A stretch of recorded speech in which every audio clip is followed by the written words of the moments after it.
after New START. With the National Defense Authorization Act for FY12 recently passed by the House, this represents our subcommittee's first non-budget-driven hearing for the 112th Congress.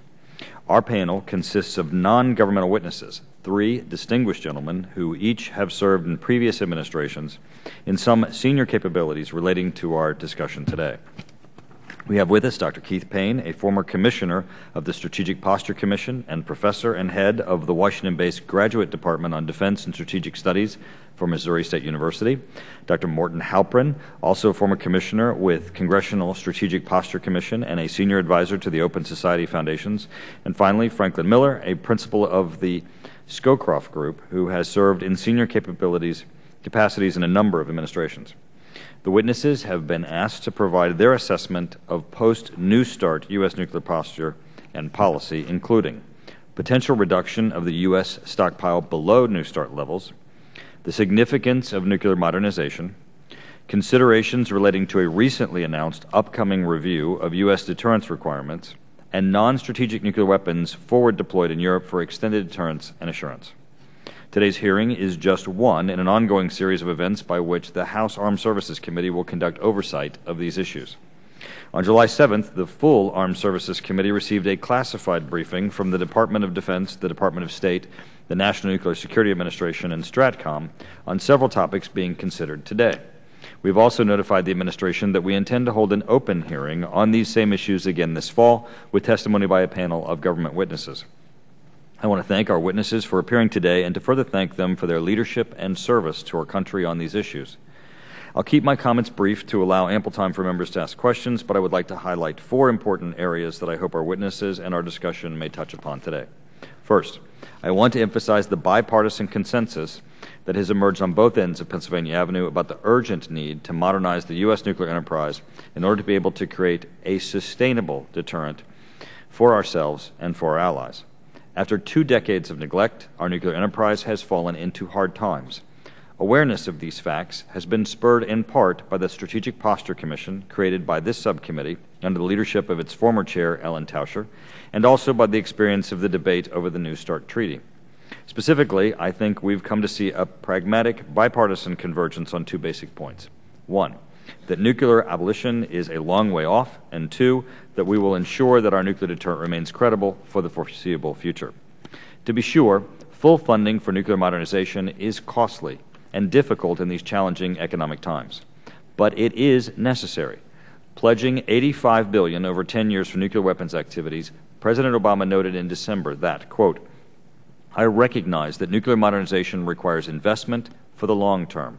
In addition to this 1-year budget increase, this is my commitment to Congress that my administration will pursue these programs and capabilities for as long as I am President." This statement built upon the observation of the November update to the Section 1251 report, namely, that given the extremely tight budget environment facing the federal government, these increased budget requests to the Congress demonstrate the priority the administration places on maintaining the safety, security, and effectiveness of the deterrent. To be sure, we have our policy differences, but I believe that even our differences have helped spur a healthy, constructive debate. In all candor, congressional focus on these issues has languished for too many years, but I believe the events of recent years have the potential to usefully renew attention by members of both houses of Congress. My second point, however, is one of concern. The ink is barely dry on New START, and already senior administration officials are describing their ambitions to move to deeper nuclear reductions below the treaty levels, changes which could include cuts to our non-deployed hedge stockpile, potentially eliminating a leg of the triad, altering the long-established U.S. counterforce nuclear target strategy, and reducing alert postures for our forces. Administration officials have even indicated that reductions could be made unilaterally. Premature steps to cut our nuclear force below New START levels, and in particular cuts which outpace modernization progress, could threaten to upset some of the broad consensus which has been so carefully acquired. My third point concerns an upcoming 90-day review of deterrence requirements announced on March 29th by National Security Advisor Tom Donilon, Administrator for the expressing the apparent single-minded purpose of creating options for further reductions. As we all know, strategy must drive force structure, not the other way around. but we also know that it is not easy to change assumptions in order to get the answers you want. This committee will continue to conduct oversight on this review and decisions about U.S. nuclear strategy and force structure more broadly. We also continue to monitor another study, the Deterrence and Defense Posture Review, currently ongoing for NATO. Which brings me to my fourth and final point. The forward deployment of U.S. non-strategic weapons in Europe has long contributed to alliance solidarity and the transatlantic link.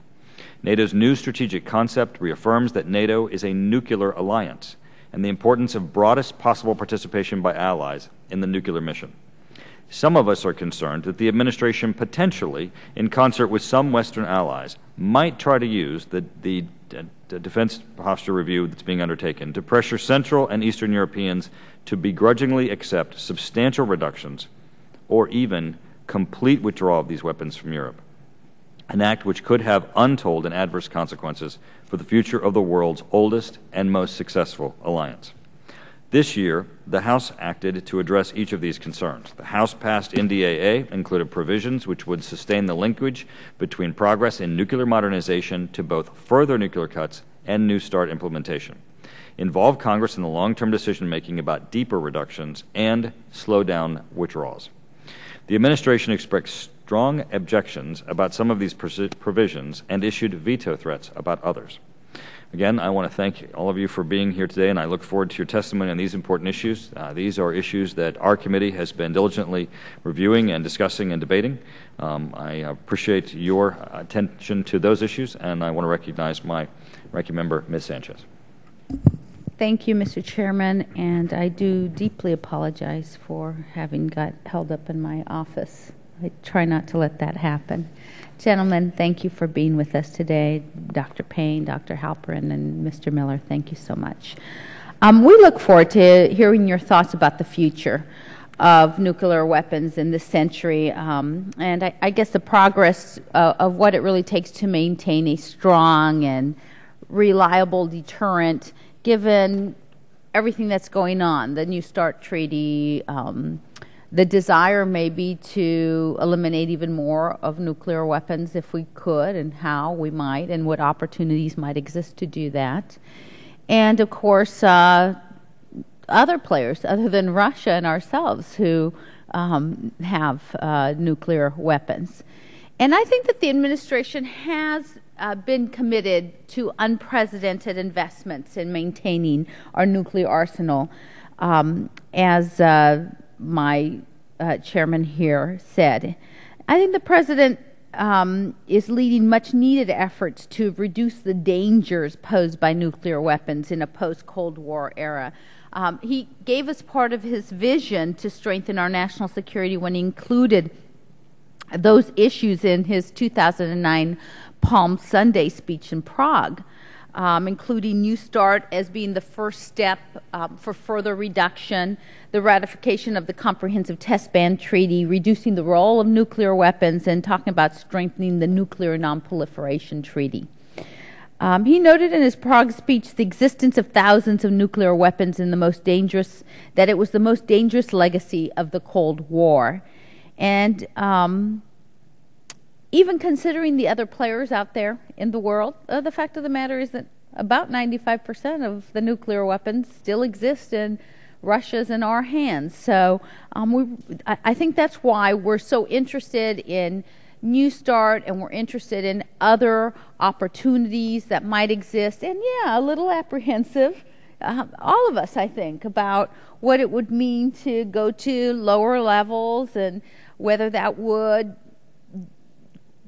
take away our deterrence factor, or whether that would make us safer, or we have a lot of questions about that. And of course, you three in particular in front of us, we hope have the answers to some of that anxiety that we may have. So in the National Defense Authorization Act mandated commission on the strategic posture for the United States, in which I know that the two doctors in front of us participated, it concluded by saying, this is a moment of opportunity to revise and renew U.S. nuclear strategy. And I agree with that. Some of our weapons are old. They may not be the most efficient, smartest way to just keep having them. Maybe we don't need all that firepower there. Maybe we're safer without them. I think it really is a good time for us to take a hard look at what we have, what others have, and also part of that whole NATO alliance and how some NATO members feel about having tactical weapons and other things on their on their land. So I think it's a good time to look at this. And there are a few questions that I hope you'll address today. How best do we reduce the dangers posed by nuclear weapons, and is it through implementing further reductions, and how might that be? How do we decrease the risks of miscalculation if we do decide we'll go lower? And adjusting alert postures and reducing the role of nuclear weapons out there. How do we do that? How can we maybe we can even say we can get away from that, but how do we go about that? So we've engaged in a serious debate on this committee, and I'm very, very thankful that the chairman and I on this committee get along so well, and that all of our members really participate in so many ways in trying to ask the right questions and get to the right answers. And sometimes, there's not just one right answer. So we're really thrilled about having you before us. There's still disagreement between us on many issues, and hopefully you can shed some light on these very tough issues. So thank you very much, and I look forward to learning some more today and debating and continuing the debate. And I thank you. Thank you. Now we turn to our three witnesses and ask each of them to summarize their written statements in about 5 minutes. We will then proceed to members' questions. The committee has received full written statements from each of the witnesses, and without objection, those statements will be made as part of the record. Dr. Payne, I recognize you. Thank you, Chairman Turner and Ranking Member Sanchez. It's an honor to be here today. The administration recently announced that it will undertake a new review of U.S. nuclear requirements. As you noted, this review ultimately should be linked to the key goals served by U.S. nuclear forces and the number and types of forces necessary to support those key goals. The 5 long-standing U.S. national goals pertinent in this regard are: 1, the stable deterrence of attack; 2, the assurance of allies via extended deterrence; 3, the dissuasion of competitive challenges; 4, defense in the event of war; and 5, arms control. These 5 goals have been long-standing U.S. goals, in fact going back approximately 5 decades, and a bipartisan consensus has been behind these goals. The forces linked to these 5 goals overlap to some extent, but these goals also have their own individual, unique requirements that may be incompatible and therefore require trade-offs. The administration has expressed a commitment to effective capabilities for deterrence, assurance, and limited defense. However, it also has explicitly elevated nonproliferation and nuclear disarmament to the top of the U.S. nuclear agenda and emphasized that it sees nonproliferation and nuclear disarmament as 2 sides of the same coin. This prioritization and linkage logically has led to concern that the goal of nuclear reductions will take precedence in the administration's calculation of how much is enough. This concern was stoked by senior administration officials who stated specifically that this nuclear review is for the purpose of further U.S. nuclear reductions and to facilitate the journey to nuclear zero.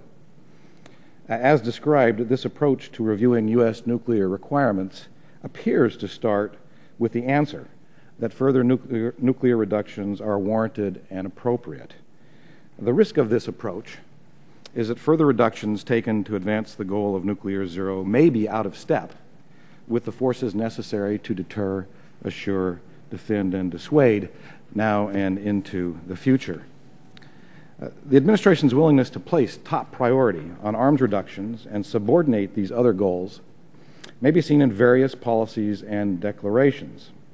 For example, Russia has a large numeric advantage in operational nuclear weapons, and the U.S. has important unmet goals with regard to reducing Russian nuclear forces. Nevertheless, the administration's New START treaty requires unilateral U.S. reductions in deployed forces. The administration has decided to reduce U.S. tactical nuclear weapons unilaterally, and senior White House officials have stated explicitly that the United States may pursue additional unilateral reductions. There appear to be two competing dynamics within the Obama administration. One is committed to balancing the goals of arms control, extended deterrence, assurance, and limited defense. The other, instead, appears to place top priority on nuclear reductions and steps towards nuclear zero. The fundamental question with regard to the administration's nuclear review is which of these two different views of U.S. priorities and requirements will govern its calculation of how much is enough. Is there room for further reductions in U.S. deployed forces below New START levels simply because some now claim that a basic retaliatory deterrence threat could be maintained at 300, 500, or 1,000 nuclear weapons? The answer must be no. The answer must be no to that question. Recall that U.S. forces serve multiple purposes. No estimate of how much is enough for deterrence alone is an adequate measure of U.S. strategic force requirements. In addition, deterrence and assurance requirements can shift rapidly across time and place, and therefore our forces and our force posture need to be flexible and resilient to be able to adapt to shifting and unforeseen threats and circumstances. In short, we must sustain the number and diversity of our force posture necessary for this flexibility and resilience. Is there room in this regard for further reductions? Following comprehensive analysis, the former commander of STRATCOM, General Chilton, recently concluded that the New START force levels would provide adequate force flexibility for deterrence under specific assumed conditions. But even with optimistic assumptions about the future, General Chilton apparently determined that New START numbers are compatible with the necessary flexibility, but no lower. Nothing has changed over the past few months to suggest that General Chilton's caution is no longer valid. To the contrary, some recent threat developments are troubling. I'll just list one, and that is that Russia now identifies the United States and NATO as its greatest threat. It frequently resorts to crude nuclear threats to U.S. allies, and it places highest defense investment priority on the modernization of its nuclear forces, including a new heavy ICBM capable of carrying 10 to 15 nuclear warheads each. This context hardly seems ripe for further reductions, particularly U.S. unilateral reductions that could degrade the flexibility and resilience of U.S. nuclear forces. Thank you. Dr. Halpern. Thank you, Mr. Chairman. It's a great pleasure to be here. I want to try to focus on what I think is the areas of consensus or potential consensus. But I do have to say that the fears that I think, Mr. Chairman, you've expressed and that the first witness expressed about where the administration is going is not the same administration that I talk to and listen to.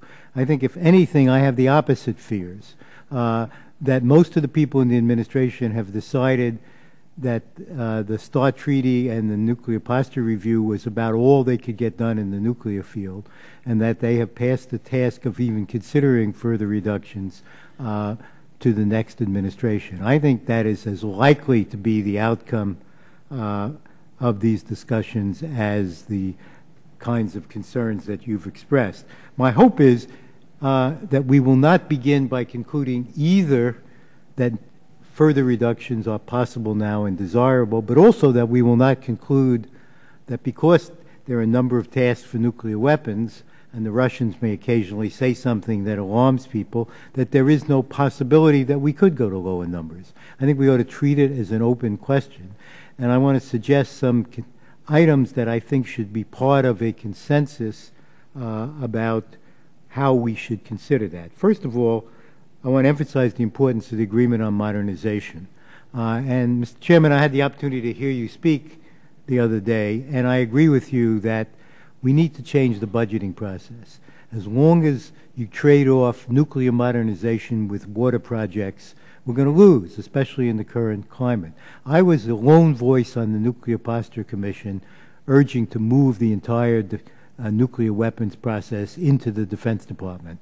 I was for that when I was in the government when the Atomic Energy Commission was abolished. I didn't understand then why it wasn't done, and I don't understand now why it isn't done. But I think anybody who studies the Congress knows that you can't move it to the subcommittee where it belongs unless you first move it in the administration to where it belongs. And I think Congress ought to think about doing that.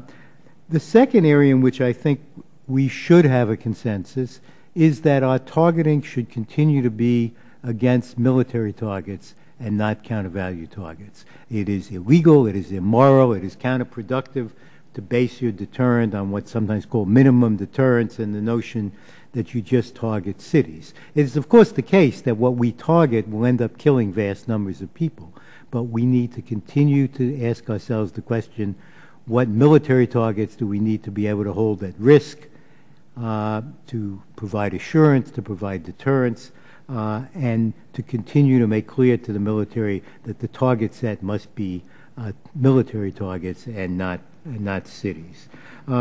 Third, I hope we can get a consensus to maintain the triad, even as we go to lower levels. Now, if you can imagine a world in which we're in the several hundreds, we may have to reconsider that.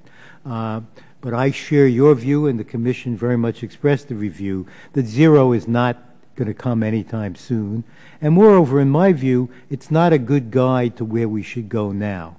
To say, as every president, as you noted, Ronald Reagan said, every president, I think, but the last one said, we would like a world without nuclear weapons, doesn't mean that that's guidance for what we should do today, tomorrow, or the next 10 years. I believe it's not at all such guidance, and that we ought to ask ourselves the question of where we want to go now. And in my view, that includes saying we need to keep the triad for the foreseeable future. I think, frankly, a lot of the objections to going lower are really from people who fear that the leg of the triad that they most value, either because of a strategic analysis or in some rare case because the item is made in their district or in their state, leads people to object to going lower because of that fear. And I think both from a strategic point of view, it makes sense to keep a triad, and from a political point of view, I think it helps us have a discussion that's not distorted by those kinds of concerns. And finally, as I said, I think we need an agreement that we should not go, we should not have a predetermined answer to the question, can we go lower? That we should not start out knowing we can go lower or that we should not go lower. Mr. Chairman, my clock is not working, so I don't know whether I've used up my time or not. Okay. So I do think that, and I would hope we get an agreement with the administration that we're not going to read an announcement one day that they've gone beyond the start levels. I think that would be a fundamental mistake. It would break the possibility of a consensus. On the other side, I would hope people would hold off announcing that they know before we do the study that we cannot go to lower levels. I do think we ought to consider one change in the existing guidance as part of the study. There is, as you know, a current requirement for a prompt launch capability, even though there is also a requirement that we not rely on prompt launch for deterrence. I do not think we need a prompt launch capability, but again, I would not make that an assumption of the study, but neither do I think we should make it an assumption that we do need such a prompt launch capability. I think the military should be free to look at the question of what we need for all the purposes that Keith has laid out, but without an assumption that we need a prompt launch capability. Now, that does not mean that the military should be told to de-alert the forces. I think for lots of reasons I'd be happy to go into, that's a fundamental misunderstanding. That would be a fundamental mistake. But that's different than a requirement that we have a substantial prompt launch capability. Finally, I want to say about forward deployed nuclear weapons, because I think this is an area in which I do disagree with you, Mr. Chairman. I think the NATO alliance will survive. I'm sorry, your time has expired. I'm just kidding. Oh. No, go ahead. I think the NATO alliance will survive even if we take our nuclear weapons out of Europe. It will continue to be a nuclear alliance. It will continue to rely, as it always has, on the credibility of our strategic deterrent to prevent our potential adversaries in Europe from using nuclear weapons. I do think it has been as divisive as it is cohesive. For every European that desperately wants us to keep the weapons there, there's a European that wants us to take them out. My view has always been, whatever view you have on that subject, you can travel through Europe and find people who agree with you in every country and at every level. But somebody who has a different view goes and comes back and talks to a set of people. So I think there's no easy answer to this question. Just because we're for NATO cohesion doesn't mean the answer is don't take them out. My own view is that it's time to further consolidate them, that they should be moved to 2 military bases from whatever number they are now, that those should be American military bases, and that we should not be pressuring our allies to spend the very small amounts that they spend on defense to buy new nuclear-capable aircraft or to adjust the aircraft that they do buy so that they're nuclear-capable. I think it's extremely unlikely they'll ever mount those weapons, and as we've learned again in Libya, we do actually fight sometimes, and I think it's more important for our allies to be able to fight. Thank you. Mr. Miller, as a courtesy, we'll not start the clock on you also. And Dr. Payne, as we give you responses to questions, we'll let you catch up. This has been fascinating, though, and I did want to give the flexibility. So, Mr. Miller. Thank you, Mr. Chairman. Mr. Chairman, Congresswoman Sanchez, it is an honor to be here. Okay. Let me begin, because this discussion is about Beyond New START, by saying that I did support the New START Treaty. But I didn't support it because it reduced weapons. In fact, it allows more weapons than the 2002 Bush-Putin Treaty, but we won't go into that now. I support it because it reopened the inspections regime, but more importantly, because the administration committed as part of the ratification process to modernize our strategic forces. And I am concerned now that I do not see that promised modernization. The administration owes the Congress, and it owes the American people, and it owes those of us who fought for New START on the promise of modernization some transparency into what it intends to do in modernizing the bomber and ICBM legs of the triad. And I would note that we just lost an ICBM today. There was a failed test launch out of Vandenberg, which tells you something about the dangers of an aging force. With respect to the only leg of the triad to which money has been committed, the Ohio program, we now read stories that this program is in question, that perhaps a modified Virginia-class attack submarine could be used, which is a complete non-starter. It's very worrisome. The Virginia-class submarine modification could not carry the Trident II D5, which is at the very heart of our deterrent program. Additionally, the other idea of extending the Ohio replacement program for another several years so that we could have fewer boats and more tubes is similarly a huge mistake. It will be important for us to have more SSBNs, not fewer SSBNs. And I would note, in an alliance context, that delaying the Ohio replacement program could imperil, literally imperil, the UK's SSBN replacement program. The U.S. Navy and the Royal Navy have a joint program to build a common missile compartment. The UK must absolutely begin deploying new SSBNs in the mid to late 2020s, and a delay in our own program could pose an unacceptable risk to the UK deterrent, which, as members are aware, is entirely SSBN-based. I am also concerned, as you have pointed out, Mr. Chairman, that the administration is, before the ink is dry on New START, talking about further reductions. Why do we need further reductions? The administration owes us, that is, the Congress and the American people, an explanation as to how additional reductions are going to create enhanced stability. What we want is a safer world. Reduced nuclear weapons levels may or may not contribute to that. We need to know what the administration intends to do. And the notion that this is a step towards the nuclear-free world is not an acceptable answer, because the Prague speech and the vision of a world free of nuclear weapons has, to put it mildly, not had great resonance in the capitals of the other nuclear weapon states. Not in Paris, certainly not in Moscow and Beijing, where nuclear weapons are central to their security policies, not in Islamabad or Tel Aviv or New Delhi or Pyongyang, or in Tehran for that matter. And I find especially troubling, as you pointed out, Mr. Chairman, the National Security Advisor's statement that we're going to examine the target base in order to have additional reductions. I'm very familiar with the target base. I was in charge of U.S. nuclear targeting for 16 years. I've written 2 presidential directives and at least 5 Secretary of Defense nuclear weapons employment plan policies. Deterrence, since the late 1970s, has focused on determining what a potential aggressor leadership values and then holding those assets at risk. It's not about what we value, it's what about they value. Traditionally, this has included military forces, military and political command and control, and the industrial potential to sustain war.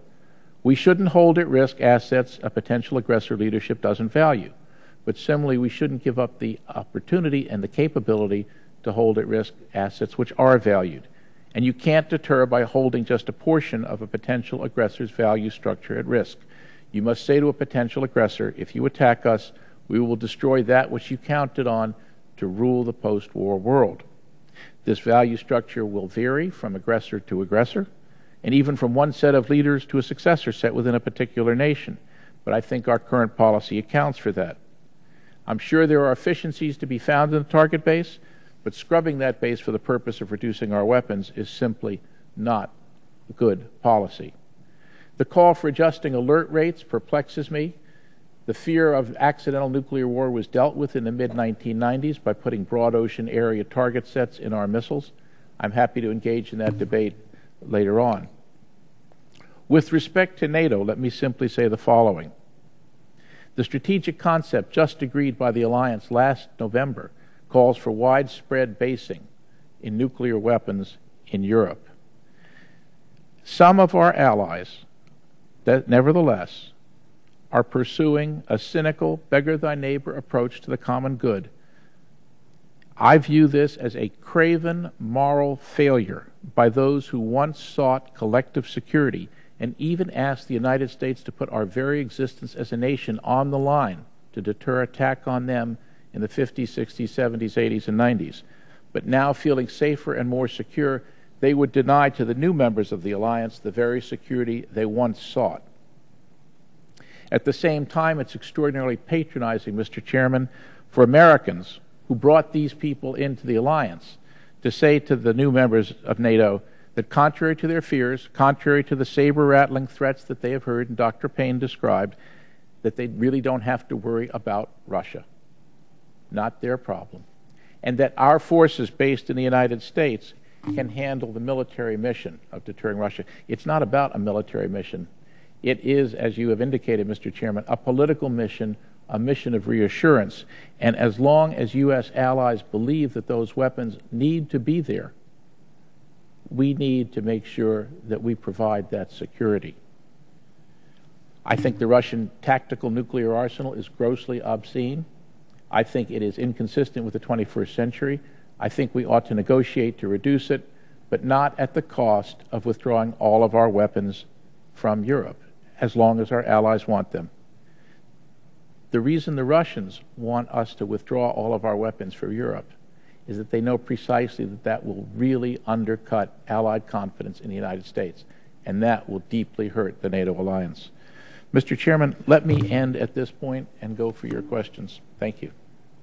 I'm going to go to Mr. Lamborn first, but before I do, Mr. Miller, I do have to correct you on one statement that you made that maybe will be helpful for the other two panelists. There is no Ohio replacement program. Being a native of Ohio, I think it's correctly referred to as the Ohio-class submarine replacement program. I just want to make it clear there is no Ohio replacement. I stand corrected. Thank you. Ms. Lamborn. Thank you, Mr. Chairman. And before I say anything else, I want to congratulate the ranking member on that beautiful wedding ring on her hand. This first question is for all of you. Earlier this year, NNSA Administrator Tom D'Agostino testified before this subcommittee that the new plutonium and uranium facilities need to be up and running before we make substantial cuts to the non-deployed hedge force. But when the House tried to slow down cuts to the non-deployed hedge force until these new facilities were ready, the administration issued a veto threat. And now we hear that the administration is looking to negotiate a future agreement to cut both our non-deployed and deployed weapons. Please talk to us about why we should keep a substantial non-deployed reserve force as a hedge, and how modernizing our infrastructure, as I referred to earlier, is essential before we could make any possible cuts to the non-deployed stockpile in the future.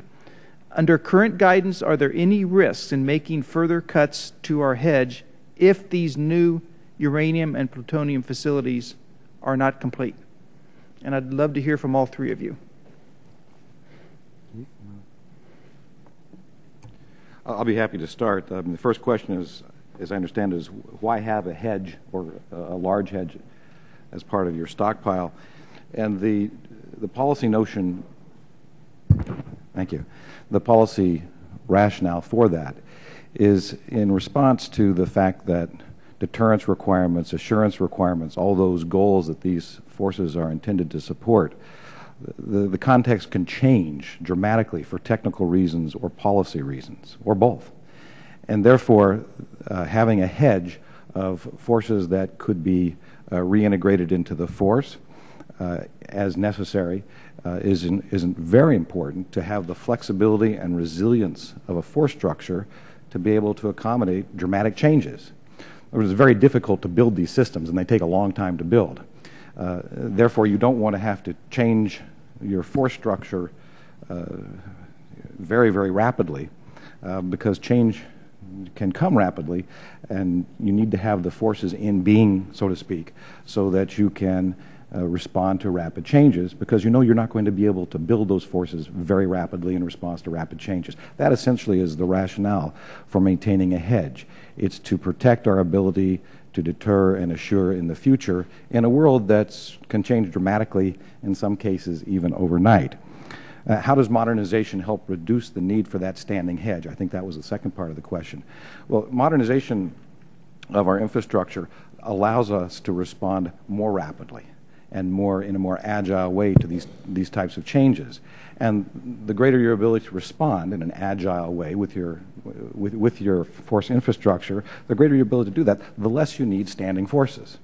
So we've suggested that there's this inverse correlation between your ability to move agilely and quickly with your infrastructure and your need for a large standing hedge. And that's why I believe Director D'Agostino said we should not move to reduce the hedge forces until we have this modernized infrastructure that would allow us to provide new forces in the instance that there are very dramatic and negative changes, either political or technical, coming in the future that happen quickly.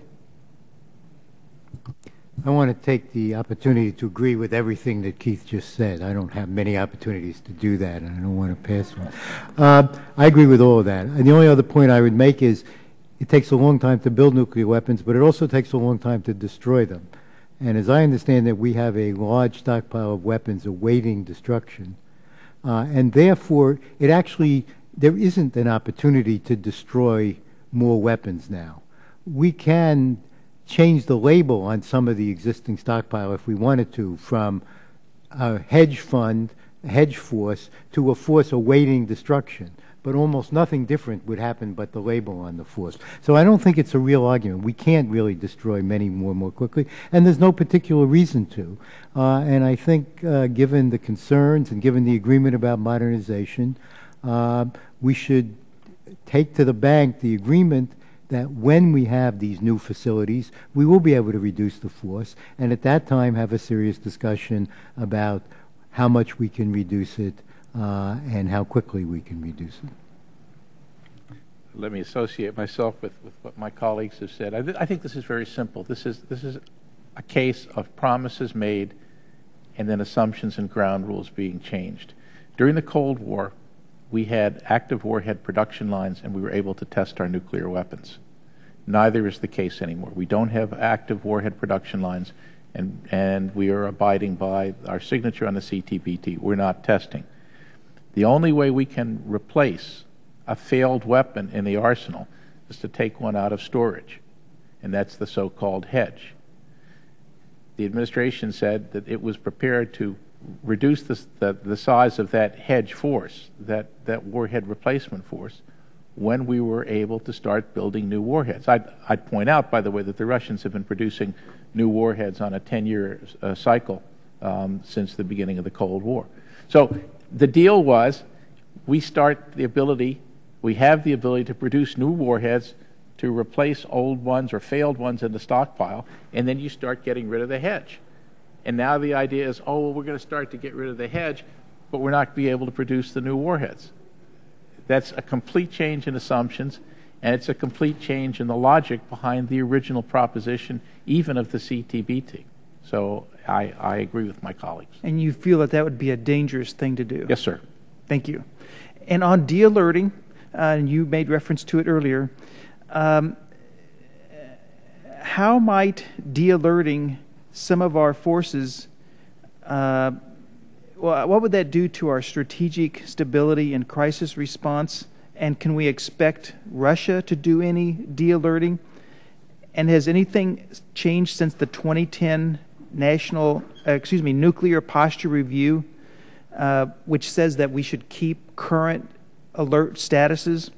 Has anything changed since then so that we can de-alert now?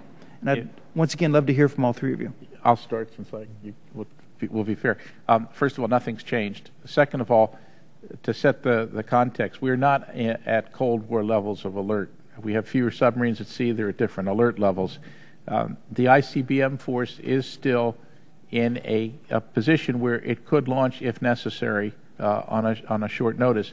But the whole question of de-alerting was to avoid accidental war, and it was for that reason in the mid-90s that these broad ocean area targets were put into the guidance systems on a day-to-day basis.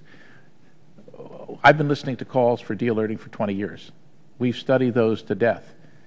There is no way to verifiably de-alert forces on both sides, and it raises the specter that you have suggested, which is if you do some de-alerting, either one side won't have de-alerted or there'll be a race to re-alert in a crisis.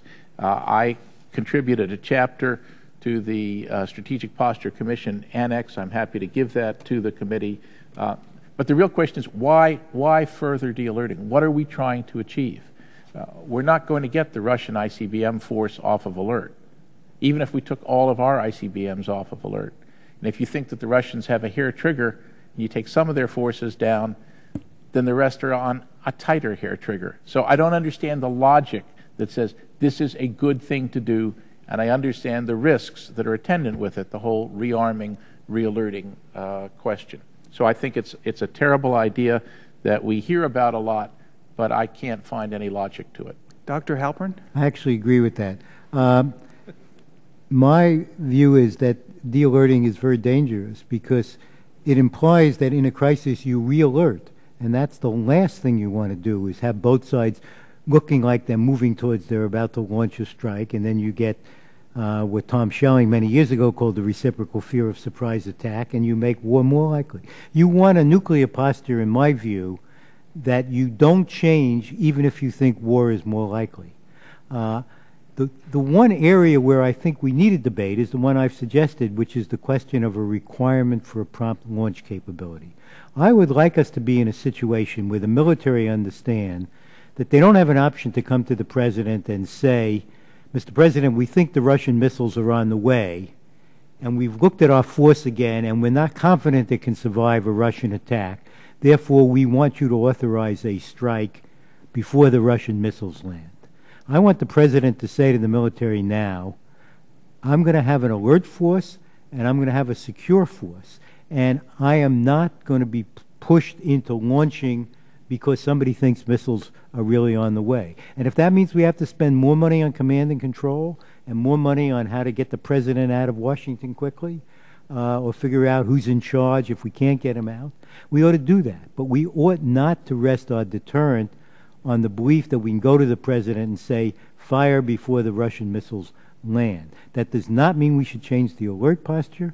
It does not mean we should do anything called de-alerting, but it does mean, in my view, that we ought to make it clear that a prompt launch capability is not what we rely on to deter a Russian attack.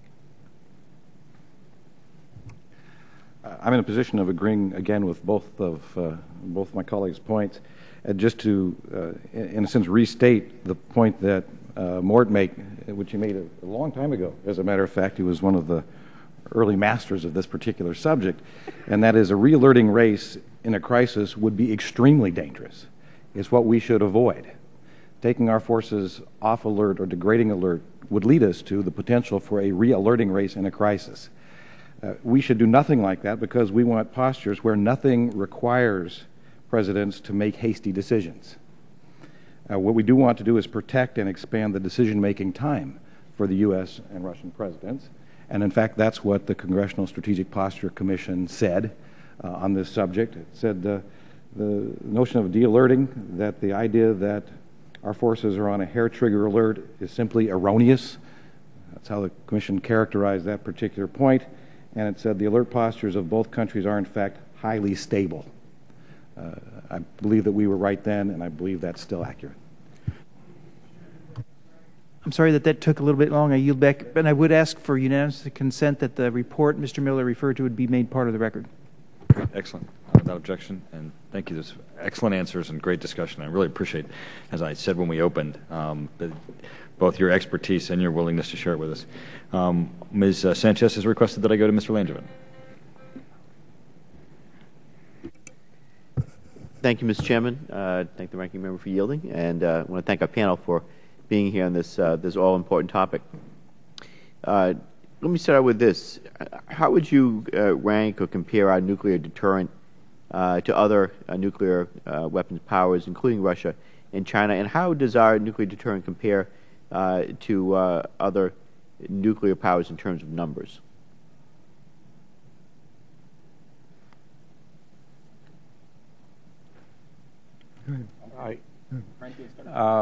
We have approximate parity with Russia in strategic forces. The Russians have an arsenal of non-strategic or tactical weapons which is 10 to 15 times ours. Both the United States and Russia have significantly more strategic weapons than do China or France or the United Kingdom.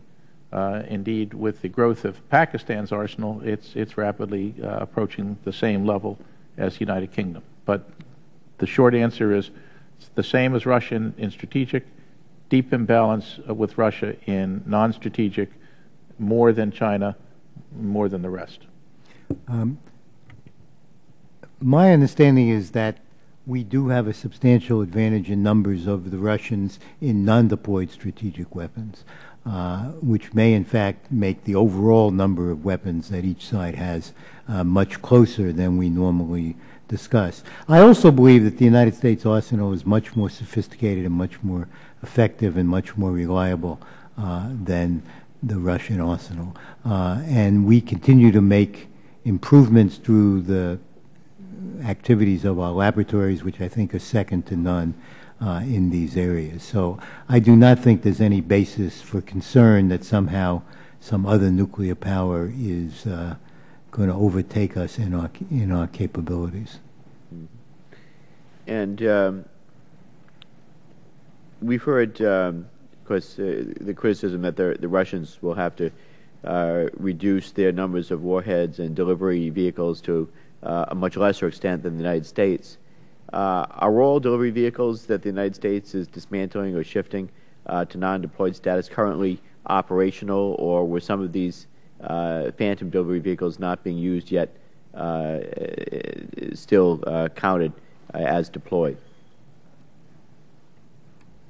To meet the New START ceiling on launchers, which I think is the metric you're referring to, the United States will have to reduce approximately 180 launchers to get to the New START ceiling on deployed launchers of 700. The Russians would actually have to build up by approximately 180 launchers to get to that ceiling. So the context truly is, with New START ceiling on launchers, the United States will have to reduce by approximately 25%. Define that term, launcher. It's an ICBM, an operational in-service ICBM, SLBM, or bomber. Okay. So to meet those ceilings, the United States will have to reduce by approximately 25% its number of deployed launchers. Say that part again. Approximately 25% its number of deployed launchers. Russia would have to increase its number of deployed launchers by approximately 35% to reach the New START ceilings. That's the context we're in now. Okay. So given the perception of asymmetry in implementation obligations, what's the value of the New START limits and arms control in general? I think, as Frank suggested, the most important was to reestablish the inspection regime that we had before, and to reestablish a legally binding agreement between Russia and the United States on its nuclear forces, which sets a ceiling for both countries that each other can count on, and which may provide the basis for agreed further reductions. I am, in fact, very dubious that we will in any time soon be able to negotiate another comprehensive treaty, but I think it at least provides a framework and a basis for that. It also was, I think, part of building a national consensus on the need to modernize the forces, and provided a context in which I think people otherwise were worried that modernization might lead to a new arms race, that you had an agreed force level which would prevent that from happening. I do think we ought to try to find a way, if we can, to persuade the Russians that they really should not build a new large multi-warhead land-based ballistic missile. That is about the least stable thing that either side can do, and I think it's useful to try to think about ways, if there are any, to talk them out of that. So how does missile defense affect the numbers level and assuring confidence that we can either prevent or stop a nuclear attack? And how does this affect the limits that have been established? Mr. Chairman, while we're putting things in the record, I would ask permission to put in the record the chapter on missile defense from the Nuclear Commission report, because I think it is an extraordinary document. You had on that commission people who have been fighting with each other about missile defense for 50 years. Many of us the same people. I mean, Johnny Foster and I have literally had this argument for 50 years. And yet we agreed on that document. And what I think that document says, it is unrealistic to think that you can build ballistic missile defense against a large, sophisticated nuclear force. Read the Russian force and the American force, with a question mark about the Chinese, but certainly those two. And that, on the other hand, it is useful to develop active missile defenses to meet regional and smaller threats, that is not only not destabilizing, but it is in our interest. And that we have an interest in trying to persuade the Russians that the defenses that we build against small nuclear threats are not directed at them. And I think we all agreed on that, and I think that's the right way to think about ballistic missiles. Clearly, though, having a robust missile defense system undermines an aggressor's confidence in a successful first strike. No, I think the reverse, absolutely the reverse, because nobody believes a ballistic missile defense can work against a first strike from a sophisticated country. But the aggressor could never be confident of which missiles were going to survive and get through and which missiles were going to be taken out. Right, but he can hope to rely on the fact that he has a ballistic missile defense to destroy the incoming missiles against his cities. So I believe that if both sides, if we and the Russians both had a robust ballistic missile defense, that would increase instability and not stability, which was why I have been for many years and continue to be a strong proponent of the ABM treaty. I think it was a mistake to walk away from it, but that's done. And I think it would be a mistake, as the Commission said, for either the United States or Russia to try to build a ballistic missile defense against the other. If I could just jump in. If you have a sizable strategic arsenal, and that's the United States and Russia, Congressman, you can, through your targeting policies, deal with a limited ballistic missile defense. That's really not very difficult. I would carry this discussion, though, just one step further, and that is to say that because we are working with our NATO allies to build the phased adaptive approach in NATO, some believe that the NATO ballistic missile defenses obviate the need to have a forward-based nuclear presence. And that's not what our allies think. And if the alliance is all about defending all of NATO, as long as the Allies believe that we need to raise the threshold of aggression by threatening unacceptable retaliation, the missile defenses in Europe would be a complement to our NATO nuclear deterrent, but they cannot be a substitute for those forward-based weapons.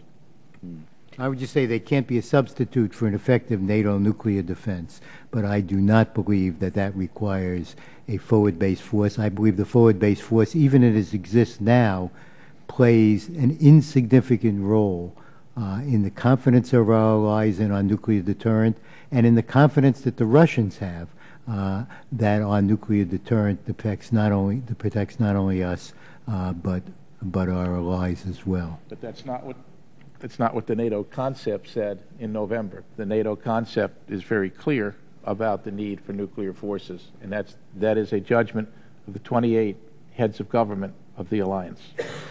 Might I just add on this point, I think it's important to recognize that the Russian defense professionals who are very cognizant of missile defense and the interaction of offense and defense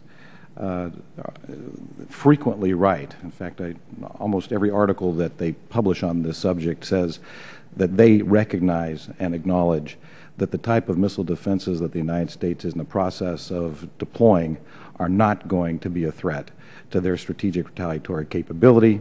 They say, we understand that. Others don't, but we understand that, and that, in fact, some of the articles by these folks will say, this is a political issue. It is not a military technical issue. Very good. Thank you very much. My time has expired, but I want to thank the gentlemen for your testimony here today. I yield back. Thank you, Mr. Landsman. Well, gentlemen, thank you again so much. This has been a great discussion, and I really appreciate the opportunity to hear from each of you on these issues, and I certainly celebrate the areas where there has been agreement. But for all of us who are engaged in this discussion and dialogue, I also want to thank you for the clarity in which you describe the issues. Because in addition to your conclusions, you give us some backdrop as to how the decisions are made and the policy issues that arise from these challenges. And with that, I really thank you. Dr. Halpern, I hope that you are correct in your assessment of this administration's direction. I hope I'm wrong. That's great. But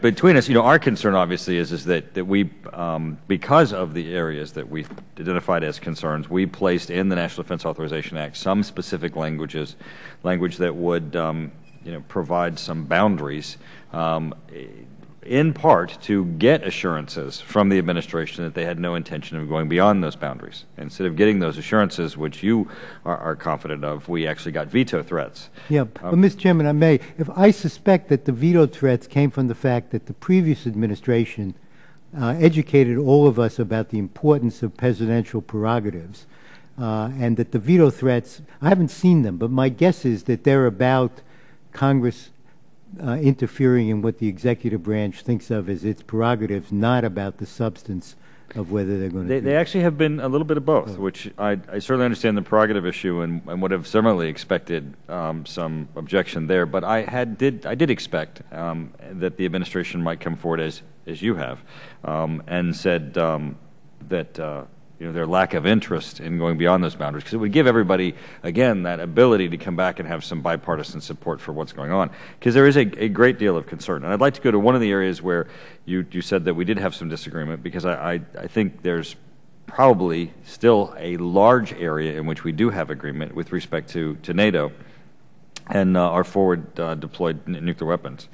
We had William Perry, former Secretary of Defense and chair of the Strategic Posture Commission here, and I asked him the issue of our concern that there would be unilateral withdrawal of our weapons from Europe without a corresponding concession from Russia in their tactical nukes. As you're aware, during the START negotiations, the Senate was very adamant that the administration must look now to not reductions in U.S. weapons, but look to tactical nuclear weapon reductions on the part of Russia.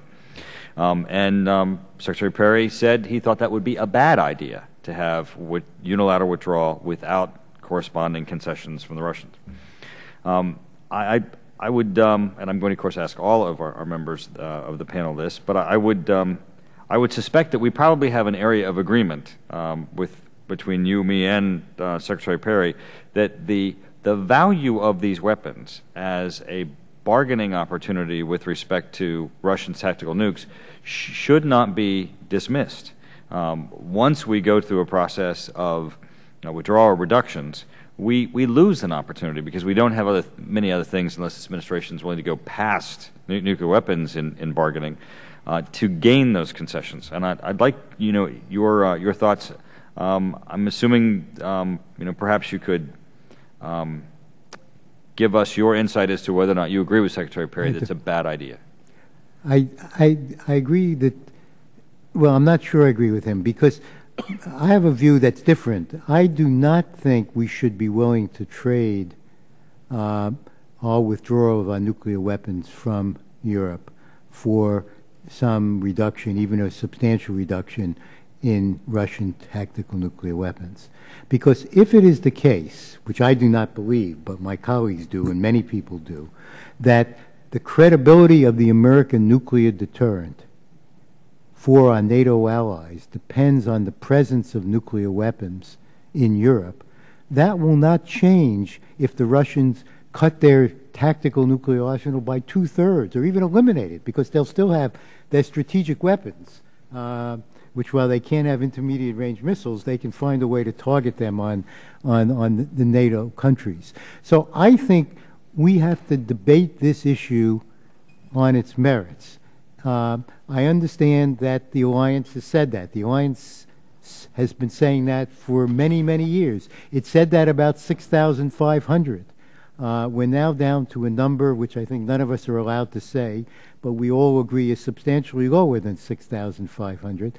And the same things that we were told will happen now if we go to zero, I was in the Pentagon. We were told, if you do that, if you freeze at 6,500, all these same terrible things will happen. Nobody will believe the deterrent is credible. And, of course, the Russians were then in Berlin, so it was a different situation.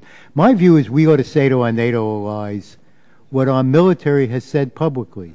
We do not believe those weapons are necessary for a credible deterrent. But if you believe they are, we will leave them there. But we have to deploy them in a way that we're confident they're not subject to sabotage. One of the issues that I think we need to worry about, and that the military certainly worry about, is, as has happened in the past, people end up on those bases and hold up a nuclear weapon, and then you get a demand to take them out in a way that would be counterproductive to the alliance. So I'm not for taking them out because the United States decides. I'm for saying what our military has said. We don't think we need them for a deterrent, but if you do, we will leave them there. And if we conclude that, we should not bargain them away for any amount of reduction in the Russian tactical. Well, as I turn to Mr. Miller and Dr. Payne, I'll expand the question based on what Dr. Halpern has answered. In addition to the bargaining chip aspect of my question, we know that the Nuclear Posture Review states that in Europe, the presence of U.S. nuclear weapons, combined with NATO's unique nuclear sharing arrangements under which non-nuclear members participate, contributes to the alliance cohesion and provides assurances to our allies and partners who feel exposed to regional threats. If you might comment then on both issues, and I'll go first to Dr. Payne. I might mention a couple of points with regard to the unilateral reductions. We saw unilateral reductions by the United States in both deployed launchers and warheads. Dr. Payne, could you move the microphone a little more yes, sir, sorry. in front of your... The New START treaty mandates U.S. unilateral reductions in the number of deployed launchers and warheads, and we will implement that. The United States has decided to unilaterally reduce the U.S. number of tactical nuclear weapons with the taking down of the TLAM-in system. And the administration has announced the possibility of further unilateral reductions. These are the kind of statements that I'm concerned about, and that's what I lay on the table with regard to Mort's confidence. These are some of the reasons why I'm concerned. The problem with unilateral reductions isn't that unilateral reductions are necessarily bad, but if you have unmet negotiating goals, such as the United States has, engaging in unilateral reductions simply limits your ability to ever get to where you want to go in the area of arms control. So there's a strange juxtaposition where we have said, as a country, we want to be able to find reductions in the Russian tactical nuclear arsenal because it's so large. And yet we engage in unilateral reductions at the strategic level. We've engaged in unilateral reductions in the tactical nuclear level, and now we're talking about further unilateral reductions. Those two positions don't make sense. If we have unmet negotiating goals, engaging in this long string of unilateral reductions, at least to my mind, doesn't make any sense. And in a sense, I find Mort's comment reassuring, because what I understood Mort to have said is, if the Allies want U.S. nuclear weapons to stay in NATO for their assurance, then they should stay. That's in fact what the Commission said, the Strategic Posture Commission, and that strikes me as a fully well thought out position. And record, Dr. Halpern we get another nodded in the affirmative. Yes, and one of the processes that the Commission went through was we heard from a large number of foreign representatives. And without breaking any confidences, I can assure you that representatives from Central European and Eastern European allies who are now in NATO were strongly opposed to the notion of the U.S. essentially withdrawing its nuclear weapons from the continent. In fact, they made the point that one of the reasons they wanted to be NATO allies was because they came under the U.S. nuclear umbrella and those nuclear weapons were in Europe. Mr. Miller. I agree with that. The first point I would make is this is why most of the new allies joined the alliance, to be under the U.S. nuclear umbrella. The presence of those weapons is highly symbolic. The new allies believe that that represents the U.S. commitment to their defense. The threat is not really just Russian tactical nuclear weapons. It's Russian local superiority in Central Europe and in the Baltics. We hear a lot about NATO superiority. If you lived in the Baltics or you lived in the Slovak Republic or the Czech Republic, you're not thinking that NATO has conventional superiority, and that's why they want the presence of U.S. nuclear weapons there, and that's why they've told us that, and that's why the alliance in its policy statement of last November said that we will retain weapons there. The notion that we can just do it all by strategic systems from the United States is something we've tried before and failed. In the late 70s, when the Soviets were deploying the SS-20 missile, the Pentagon's first approach was, that's okay, we can just add more strategic warheads to Supreme Allied Commander Europe's targeting capabilities. And the Allies said, no, that's not going to cut it. We need something on the ground that we can feel and touch and see. This is a similar situation. And I don't believe we should ever go to zero in Europe as long as the Allies believe they need to be there. If at some point the Allies don't feel we need to have the weapons there anymore, we should take them home. That's what happened in South Korea in the late 1980s. It's interesting now that some South Koreans are beginning to say they want the weapons back. They're never coming back, and we know that. So again, if the Allies believe this is important to their security, and NATO is an alliance where the collective security is everybody's interest, we need to listen to all the members of the alliance. Mr. Chairman, can I just comment on that? Yes, please. The Central Europeans I talk to are much more concerned about the conventional military balance. They agree with Frank, as I do, that the real concern we have, and we saw that in Georgia, is whether the Russians can move conventionally along their borders, including against NATO countries. I'm much more interested in our building up the credibility of our military presence in that part of the world, of our conducting exercises with the Poles and others on the border, and of finding ways to redress that local tactical conventional military balance, which the Russians have shown us they do have and are capable of using, if not in NATO countries, at least in countries that are independent. And I think the lesson of the Cold War and of the period since the Cold War is that nuclear weapons are not a substitute for conventional military forces. They do not deter conventional action either by nuclear powers or by non-nuclear powers against nuclear powers. And I think we should be worried about the balance in the center of Europe, but the answer to that is not the few nuclear weapons we have in Western Europe. The answer to that is to take seriously that concern as a conventional military concern. Well, I'm going to take Mr. Miller's comments about South Korea and expand this in the same genre for a moment. As we talk about the issues of reducing our strategic forces or our weapons in Europe, there are beyond just our NATO allies implications, both with those who would have confidence of our extended deterrence, but also on whether or not they independently pursue nuclear weapons programs. Saudi Arabia, Turkey, Japan, South Korea, or others may look to whether or not they feel in the environment that they're in or with those nations that are now becoming nuclear powers that they must independently pursue these programs. If you would all comment on that for one moment, and then I'm going to turn it over to Ms. Sanchez, and we'll go to it in a second round. Dr. Payne?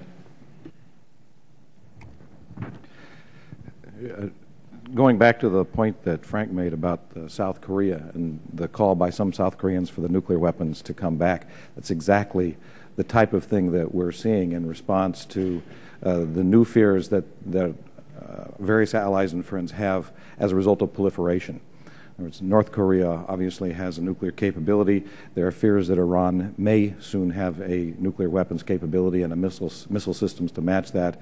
And exactly as a result of those types of developments, we are indeed seeing allies who are reconsidering their past commitment to be in a non-nuclear status. I don't want to suggest that that's about to happen, or, for example, that the Japanese are about to acquire nuclear weapons. I'm not saying that. But what we do see is a very heightened concern by allies, key allies and people in serious positions of authority, who will say specifically that the directions that they're seeing in their region, the direction of nonproliferation they're seeing in their region, combined with the apparent U.S. interest in pulling back nuclear weapons, is of great concern to them, and in fact they may have to reconsider their commitment to their non-nuclear status. We are hearing that explicitly from a number of allies and implicitly from others. Again, I think we all hear from people in allied countries things that we're interested in hearing, because those are the people we talk to in those countries. One of the recommendations of the Nuclear Posture Commission was that we needed to fundamentally change the way we consulted with Japan on nuclear questions, and that we should not move on the TLAN missile, but even more generally on nuclear deterrence, without genuine consultation with them. The administration took up that recommendation. There were more extensive and serious consultations with Japan during the nuclear posture review than we ever had before. And my reading from Japan, having visited there and talked to people in the government and the defense establishment after the nuclear posture review, is that they were fully satisfied with the consultation and cooperation and were comfortable with all the decisions that we had announced in the nuclear posture review. To be fair, they were worried, as people in this room are, about what the next phase might be, and wanted to be sure that they continued to be consulted. But I believe, and I think the European example shows it as well, that consultations with our allies about our nuclear forces, about how we plan to use those nuclear forces, about why we think they're credible, are as important to the effective credibility of our deterrent and dealing with the potential nuclear proliferation threats than the specific deployments, and that we ought to continue to pursue both. I think that the weapons that we have in Europe are weapons of war prevention. I obviously disagree with Mort. I think that the presence of those small number of weapons does symbolically raise the cost of a conventional attack on our NATO allies. I think that that's why the allies believe they are so important. I believe the weapons in Europe has served as an anti-proliferant. It has caused nations that could develop nuclear weapons not to do so. I think in light of what is going on in Iran, withdrawing those weapons would send a signal which would cause people to lack confidence and to consider proliferating. And I think that our Far Eastern allies, Japan and South Korea, are also watching what we do with the NATO weapons. When NATO allies have expressed a strong desire and a need to have the weapons forward, if we were to take them out, I think it will cause leaders in Tokyo and in Seoul to start questioning our commitment. And 5, 10, 15 years down the road, we could have proliferation situation in the Far East that I think would be very, very worrisome. Ms. Sanchez. Thank you, Mr. Chairman. And again, thank you, gentlemen. I think Dr. Halperin is probably correct in saying, it depends who you talk to on any given day as to how people feel about having our nuclear capability and certainly tactical weapons within Europe. And I just want to put for the record that one of the things we are doing, of course, is, from my standpoint, one of the things that we're doing to reassure our allies within Europe is continuing as well as we can, considering we're also in 2 other wars, some would say 3, to do forward basing, to put new bases in some of those countries, in Romania and in Bulgaria, to move our troops out of the German line, if you will, and put them further south and further east in that area. So I think we are trying to, given the constraints that we have had on our military during what has been a very costly set of wars, that we have tried to do that. Do you, and given this concept that maybe what some of our NATO allies, especially the ones that used to be or were closer to the Soviet ring, that they view this whole issue of conventional warfare or somebody coming over their line, as we saw, for example, in Georgia just a couple years ago,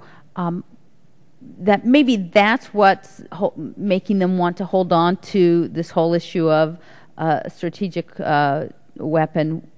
What other things do you think we could do aside from nuclear to assess and reassess and to build that confidence level with these former, in particular, former satellites of the USSR?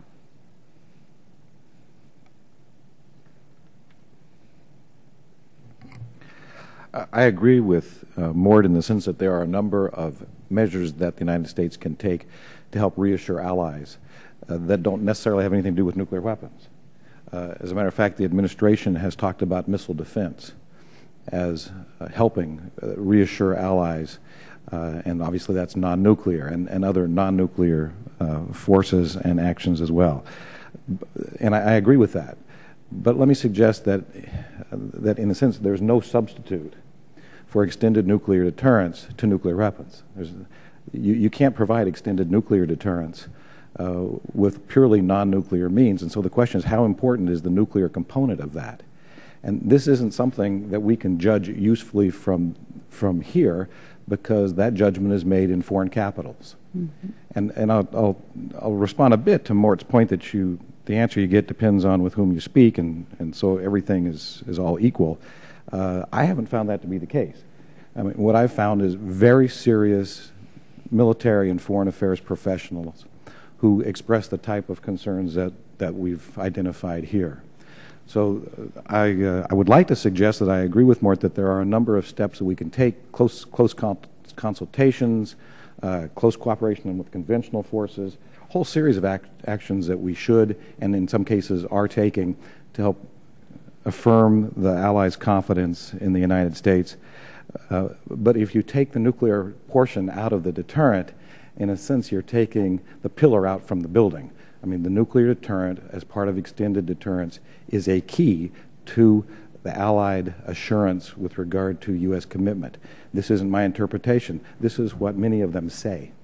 And Doctor, do you think that, and I'll ask you both, but do you think that the number of nuclear weapons that we have based in Europe is there an ability to eliminate some of those and still have that capability and that assurance to our allies, or must we have all the ones that we have there? Because there are definitely countries whose people and whose politicians no longer are thrilled about having them there. Congresswoman Sanchez, that's a great question. And I would only suggest that an answer that I might give isn't worth very much, because we want to go to the allies and see how the numbers affect their feelings of assurance with regard to the U.S. commitment. Mm-hmm. And so, but I'm not talking about their feelings now. I'm talking about your knowledge of, are there actually some that we could eliminate and still have the coverage that we need Should there be somebody coming across the eastern lines? Let me take the feelings word out of this and say it depends on how the Allies see it. In terms of the assurance that is provided by our nuclear weapons to our allies, the relationship between numbers and that level of assurance is all in their perceptions of the situation. So whether that number can come down and provide the same level of assurance is going to be in the perspective of our allies. And so some allies, I believe, would say those numbers can come down. Other allies, I think, would be very wary about the United States even coming down in the numbers at this point. And so that's why this is, in a sense, an act that's very challenging, because we have a large alliance, and some allies feel very strongly about this issue. Other allies see the threat as being much more benign. And that's why I would put this in the context of an allied question, really not a question that we can answer here as well as we would like to. Thank you. Doctor? Well, I would agree with that last sentence. The nuclear element is an important element of our deterrent and our assurance to our allies. The question is whether that requires the stationing of the weapons in the territory of the countries we're trying to defend or the alliance we're trying to defend. We have had credible nuclear assurance with Japan from the beginning without storage of nuclear weapons in Japan, because the Japanese did not want them. We now have no nuclear weapons in Korea. I believe the credibility of our nuclear deterrent against a North Korean attack on South Korea is every bit as strong as it was before, because there are large numbers of American troops in South Korea, and the North Koreans know whether they launch an attack with chemical weapons or conventional weapons or nuclear weapons, they're going to kill lots of Americans, and there's going to be a deterrent threat. I have always believed in Europe the presence of American forces and the alliance conversations about both nuclear and conventional weapons much more important than whether we had nuclear weapons here. I do want to go back into history, because it's my understanding of the history that we were the ones who came up with the idea that nuclear weapons had to be stationed in Europe. It was not that our allies said, we do not want your conventional forces unless we have nuclear weapons as well, but exactly the opposite. We said we're not sending our conventional forces unless they are accompanied with nuclear weapons. That's how it all began, and we have taught our allies to believe, because we believed that the presence of nuclear weapons in Europe was necessary. This same debate, with the same predictions of dire consequences, occurred for every reduction from 6,500 to the current number. At every one of those moments, we were told exactly the same thing. Talk to the right people in Europe. They will tell you this will have disastrous consequences. And the numbers have gone down steadily, and in my view, there have been no consequences, because the Russians fully understand the credibility of the nuclear deterrent. I think it denigrates our commitment and the understanding that our allies have of that commitment to suggest that a few weapons in Europe somehow are an important part of the credibility of that deterrent. They are certainly no part, and here I want to be careful not to get into areas that we should not be discussing, but they are certainly no part of what we would actually do if there was a Russian invasion across the line. The notion that we would wait until those weapons were ready to begin to launch whatever defensive attack, including, if we thought it was appropriate, nuclear weapons, I think is just wrong. We have weapons that are much more alert, if I can use that term, and that if we decided nuclear weapons needed to be used, we would use. So this is not a matter of the operational need for those weapons in Europe, because we might have some reason to want to deliver them from Europe rather than from submarines or from... Well, I asked that in the context of, remember last year, Joint Chiefs of Staff Vice Chairman General James Cartwright said that from a military point, there were probably 200 U.S. tactical nuclear bombs stored in Europe that didn't serve a military function that wasn't already covered by other assets we had. So that was in my context of the fact that we have some NATO allies that have expressed very strong, to me, at different levels of government, have expressed very strong desires to, have some of this moved out. Whether in fact we can move some and still have the effect that we need from a deterrence standpoint. Let me respond, if I might. The first question you asked was, are there other things we can do to reassure the allies? And absolutely, we can. There are consultations. We can develop contingency plans to defend them. We can carry out exercises to make those contingency plans real. Unfortunately, some of the older allies in the alliance have blocked our ability until very recently to even do that contingency planning, saying that it was not allowed. So the new allies were feeling pretty alone in that regard. We tried to do other things. We were blocked by some of the older allies. Second, the question of numbers of weapons, and Jim Cartwright's comment, I think is not really the focus. Those weapons do not serve primarily a military purpose. They're weapons of war prevention and to reassure the allies. And I suppose it's true that you can get different views from people depending on who you talk to. You could walk through this building and get very different views. But again, I hate to hold this up like it's Mao's little red book. But this represents not people you just talk to on the street. This represents what the NATO governments, all 28 of them, believe in. And what they said was, we will ensure that NATO will maintain an appropriate mix of nuclear and conventional forces, and we will ensure the broadest possible participation of allies in collective defense planning on nuclear roles in peacetime basing of nuclear forces. So it's not just anybody. This is what the leaders of the alliance said just last November. I think that the situation in the Far East is different. History plays a role here. We do extended deterrence in the Far East by central systems. But there are weapons on the ground in Europe today, and if we took them out, we would be changing that situation, and the Allies know it. Starting from scratch, could we have done it with strategic systems only? Perhaps.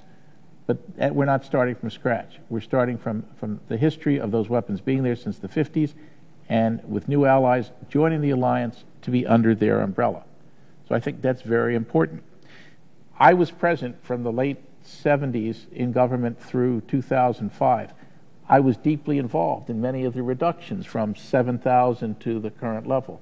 At no point in those did we have real Allied concerns that we were going to change the situation. The Allies concurred in the way we were doing it as long as they were reassured that there was going to be some sort of a presence. And I will say, in closing, Congresswoman, to your question, I think, and I said it before, I think it's morally wrong. I think it's morally failed for those allies who wanted those weapons there during the Cold War, wanted the United States homeland to be at risk to help deter a Soviet conventional attack on their soil, to now say, that's okay, we're several hundred kilometers behind the lines now, we don't care what the guys who are on the line think. I think that's a failed moral policy of some of those allies, and it's a complete and total disregard of what NATO's all about, which is collective security, not an individual nation's point of view. So let me ask you just a question for my own purposes. Do you, if you could start all over, let's say you had a blank slate and you were thinking about nuclear capability and what we wanted to see in that arena, what would you put in? And I guess I'm asking this question from a sense of where should we think about putting funds? Where should we be accelerating what we need to do in order to not only have confidence from our allies there, but really detour? I think it's pretty simple. The B-61 bomb needs to be modernized anyway. There's a program to do so. The B-61 has both tactical and strategic capabilities. It needs modernization, so money's going to that. We're buying the Joint Strike Fighter, the F-35. That's very important too. And it's going to have a nuclear capability. And allies are going to buy that fighter aircraft. So it's not a question of cost or buying new aircraft that they weren't going to buy anyway. It's a question of having the political will to have a couple of nuclear weapons on their soil as part of a collective defense. The new allies would take nuclear weapons, but because we made a pledge in the late 1990s to reassure the Russians, we can't put them there. So now it's back to the collective good. As to the numbers of weapons, it's more whether countries will stay in the basing role as to whether we can reduce the number that we have there. I personally think we can reduce the number that we have there as long as countries continue to base them. And I think the last thing we can do is to ensure that we continue to tell the old allies that we protected their freedom for 4 decades or more, that they have a moral responsibility to help protect the freedom of the new allies.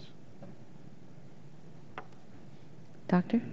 I have to say I've now reread the NATO strategic concept, and I didn't remember it saying, and I don't find it saying that there is an agreement that there's a requirement that nuclear weapons be based in Europe. I think on the widest Yeah. possible peacetime basing. No, it says, in the United States. Frank, it says ensure the broadest possible participation of allies in collective defense planning on nuclear forces. Yes. In peacetime basing of nuclear forces. In peacetime basing of nuclear forces, which means in Europe. No, it doesn't mean in the United States and France and... It doesn't say that. It says the broadest possible participation in collective defense planning.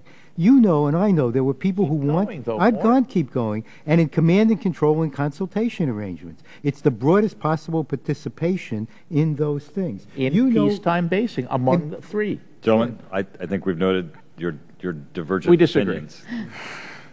Any other thoughts, Doctor, before I go over to Dr. Payne? No, I'm fine. Thank you. Dr. Payne, any finishing thoughts on... The question with regard to the blank slate, I think, again, is a good question. To answer that question, we do need to do, I believe, what Frank was getting at, and that is go to the allies as an alliance and see what they see as necessary for their assurance. Let me just add that I frequently hear it said that the credibility of our deterrent to Russia is strong without nuclear weapons in Europe, and Mort just made that point. I hear that frequently. And the implication is, therefore, we don't need weapons in Europe. Or I've heard the point that says we don't need to employ nuclear weapons deployed in Europe, therefore we can pull our nuclear weapons out of Europe. Those are the two points that are frequently made in this regard. But let me just suggest that neither of those points is really pertinent. We don't have nuclear weapons in this case. We don't judge our nuclear weapons by how we grade their credibility to Russia for the purposes of assurance of allies, and we don't grade our nuclear weapons by whether they would be useful and employed. That's war planning. We don't do war planning on this panel. What we're looking at is, what does it take to assure the allies of our commitment to their security? That's the number one question, and that has very little to do with these other points that are often made. And so I think this administration has done a good job in going to allies and done serious consultations with them on this question. The only thing that I would suggest here in conclusion is that I would hope that once we take those consultations, we actually act upon them and don't act unilaterally in ways that these key allies who've joined NATO for this purpose or for this reason find very, very alarming, because in a sense it's the United States backing out of both treaty and moral commitments that we've made. Well, certainly I know that this administration has worked very hard, and we're very fortunate to have Ellen Tauscher over there working. She's got a very good working relationship with our European allies, and they, to a large extent, trust her on a lot of these issues. I know that this committee has worked very hard. We've made trips, even though we get slapped around for going to Europe, to talk to our allies when, when we are switching up or changing some ideas, in particular with respect to missile defense, that we have really, worked hard to go and reassure and talk about what we really see. And I hope that we continue to work in a very bipartisan manner to do that. I don't think any of us are suggesting let's pull everything out of the land over there. I think we're just trying to, in a time of very limited budgets, and that's why we're at a standstill right now, even in trying to raise this debt limit. At a time of limited budget, we're trying to figure out where is the strategic place for us to be, given that we can't do everything anymore. I mean, we can't do everything. We just can't do it anymore. So we have to just be smarter, and that's where that's why we ask you, what do you think is the best way for us to move forward? So I thank you for being before us. Thank you, Mr. Franks. Well, thank you, Mr. Chairman. Thank you, gentlemen, for joining us. So let me start with a question about the nuclear posture review. In that review, the administration mentions as a subject for study for future reductions the effort of exploring new modes of ICBM basing. And when they say for possible reductions, that fascinates me. Can you tell me what in the world that means? I've been asking about that, and I'm told that there was one person somewhere in the Pentagon who had an interest in this, and somehow got the sentence in when people weren't paying attention. As far as I can tell, there is no serious interest in this. Nobody is thinking about new modes of I mean, that seems to be a reference to rail mobile. Not putting on family cars, things like that, no issue. Rail mobile has been something we've thought about from time to time for many years. There are many things uncertain about America, but that we will never have rail mobile ballistic missiles, I think, is a certainty. It's not going to happen. There are many statements in the nuclear posture review to worry about. I would not worry about that one. Okay. Well, I'm glad you're comforted by all of that. So, well, anyway, let me ask you about the nuclear triad. In testimony before the Senate Armed Services Committee on May 4th, Principal Deputy Secretary of Defense James Miller stated that the upcoming deterrence review would proceed consistent with what he called the principles of the nuclear posture review. One important conclusion of the 2010 nuclear posture review was that the triad should be preserved. But in an interview published that same day, White House official Gary Seymour suggested that this deterrence review would look at whether we should eliminate one of the legs of the triad. And some might wonder, therefore, which of the conclusions of the NPR the administration considers definitive, and which parts of the NPR are subject to change. The NPR reaffirms that each of the legs of the triad has unique characteristics in terms of assurance, survivability, visibility, upload potential, accuracy, and ability to penetrate defenses. And of course, I agree with that. So remind us, if you can, and if those that are in the administration are listening, what are some of the respective virtues of each leg of the triad? And I'll kind of ask that as a broad question to each of you. Dr. Halpern, if you want to begin. Well, let me say, I think before you came in, Mr. Franks, I said very clearly what I've always believed. It would be a mistake to open the question of whether we should move away from the triad. I believe that for foreseeable levels of nuclear forces, we should maintain the triad, and that each of them does have different characteristics. The most important, in a way, is that what you worry about is some catastrophic failure, that you wake up some morning and discover, 3 missiles exploded on the launch pad, and you suddenly realize there's a technical flaw, you got to take them all down and fix them. Or you suddenly discover the Russians know where our submarines are. Mm-hmm. Or that you conclude that their air defenses are so good that no bomber will ever get through. The essential point is it's possible to conceive of one system having a catastrophic failure like that. If you're a real worrier, you can conceive about 2 systems going out simultaneously, but 3 cannot. Then we get to the law of averages. They may all go out over time, but not at the same time. Mm-hmm. So just for that reason, it seems to me we want redundancy alone is redundant. It gives you flexibility in how you can use them. You may be in a situation where you don't want to fire from the land, but you feel willing to fire from the sea. You can imagine many different characteristics of the systems. But in my view, the most important one is that unexpected vulnerabilities, if they arise, are going to rise probably in only one system. It's one of the reasons why, because the other vulnerability we're about is suddenly discover none of the weapons work.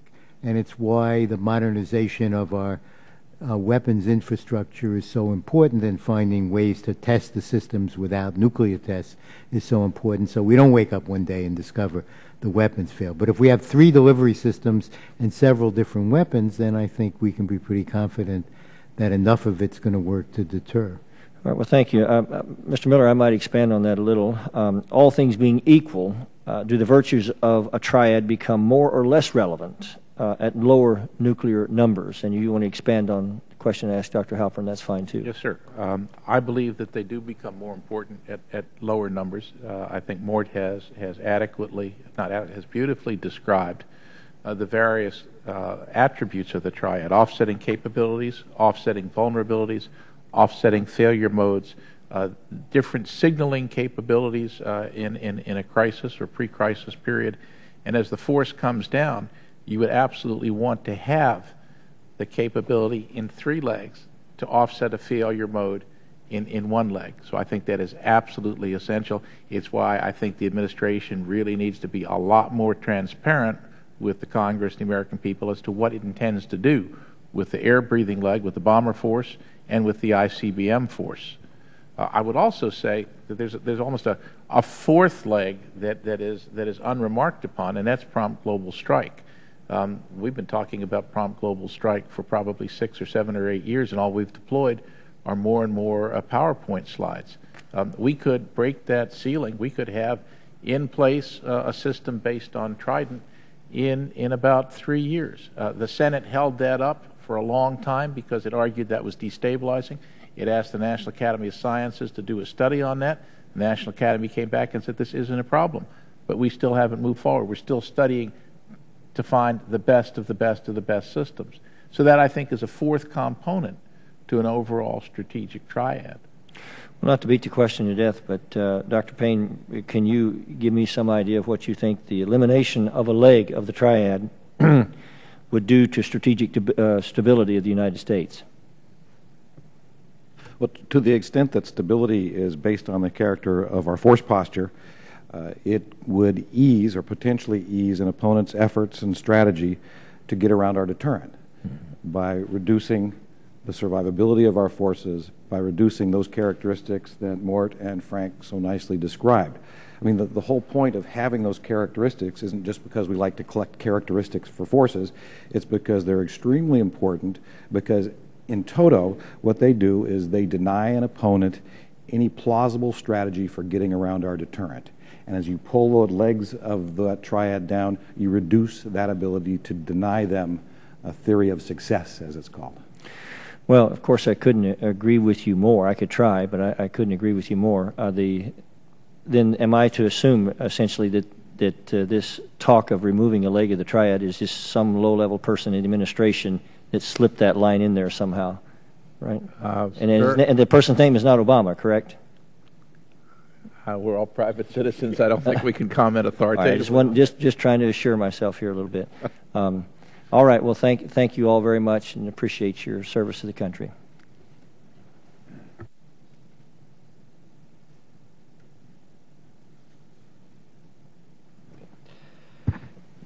Gentlemen, I'm going to ask you a wrap-up question that goes to the role of Congress. Drs. Payne and Halpern, you participated in the Strategic Posture Commission, which actually called for, as a part of its recommendations, renewed congressional involvement and dialogue between the executive and legislative branches. Dr. Halpern, you noted the one source of administration angst and veto threat motivation is executive prerogative. Mr. Miller, you said in your written testimony and your statements here that both the Senate and the House need to be more active and have deeper involvement in the nuclear and strategic issues. So I thought we'd take a moment and end on your collective thoughts on how the executive and legislative branches should be working together and how the House of Representatives might reinvigorate its robust oversight of these important issues. And Mr. Miller, since it was actually in your written testimony, I'll start with your thoughts. Thank you, sir. I want to commend you and Ms. Sanchez for having these hearings and for doing that. I was a creature of the executive branch for 28 years. Some of my trips up here were more pleasurable than others, shall we say. But it was always important. The Congress has to be involved in these issues because it is through the congressional involvement that, in fact, the American people see a broader picture of all of this.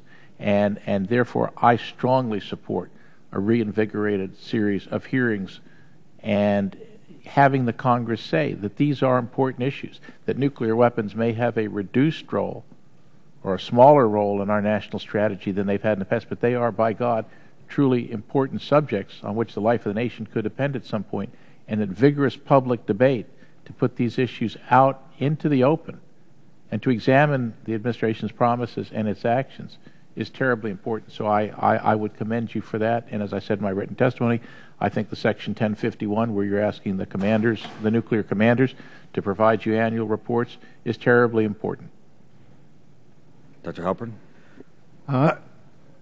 I have always been and remain a very strong believer in Congress's equal role in this. I noticed in your back room you have the right section of the Constitution up on the wall. I think Congress does have the power to make rules and regulations for the armed forces, and that the armed forces cannot spend a penny that they don't get from the Congress. So I think it's clear this is and should be an equal relationship.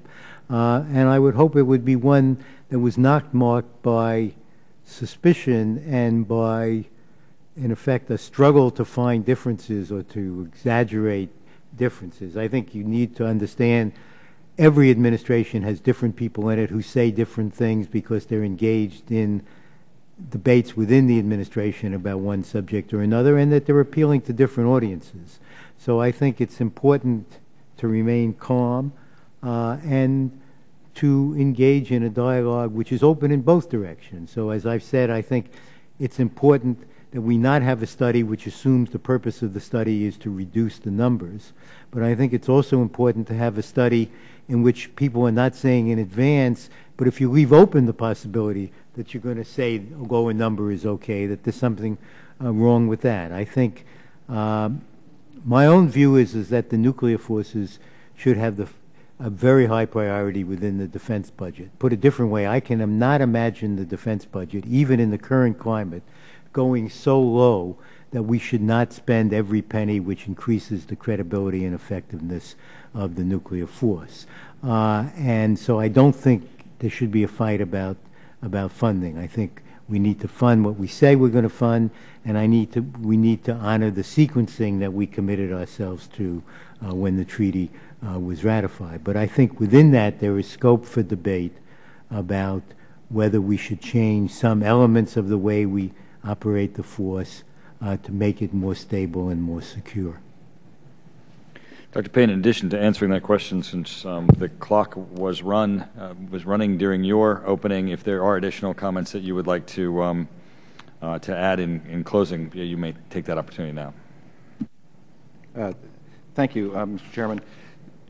The first part of the question was the linkage between the Congress and the executive branch, and I'm very encouraged by the hearings that you and Ranking Member Sanchez have put together. They strike me as enormously important, and I hope something that will be continued, particularly your willingness to ask the questions and then asking the second and third order questions, because the answers to these types of questions can get somewhat arcane. The language isn't all agreed upon. There are different buzzwords. Not easy to have a clear understanding of this area, but I want to compliment you all on having hearings that have really brought this material out, and I would just say more of that would be great. I think that's one area that was somewhat lacking in the past, and moving on to hearings that really get into these issues. And I'm not talking about nuclear employment issues. Obviously, specific questions about nuclear employment aren't for public discussions. But that's not necessarily all that's important. In fact, in the types of things we're talking about, it doesn't even necessarily pertain. Being able to ask the question of, what's your theory of deterrence? What do you think deters? And why do you think the forces that you've talked about, that you either want or you don't want, will deter? or assure the allies, or provide dissuasion, or any of the other number of goals that these forces are supposed to support. And so I guess the bottom line of the comment that I'm making is more transparency in all of this is much better than the lack of transparency. And you have the prerogative with the power of the purse strings to ask these questions in very direct ways and insist on transparent answers. I think that would help enormously. And as for maybe the last 30 seconds that you've graciously offered me, I would just like to suggest that when we look at future reductions, I didn't say that there's no room for future reductions. There may well be room for future reductions. What I did try and point out is just because people now claim that we can have a retaliatory capability at lower numbers doesn't equate that there's room for future reductions. That's an absolute non sequitur, because how we judge the value and adequacy of our forces isn't just based on whether we have the number of forces necessary to meet some targeting requirement. There's reassurance to the allies has its own set of requirements. Extended deterrence of the allies, of our allied enemies of our allies, has another set of requirements. So the set of requirements that helps us get to a real understanding of our strategic force needs is much beyond what might be considered appropriate for some employment policy. That's only one, in fact, I would say that's one small part of the answer. Gentlemen, I want to thank you again. This has been a great discussion, and thank you for your important contributions to an issue that I think we all believe goes right to the heart of our national security. So thank you. I would say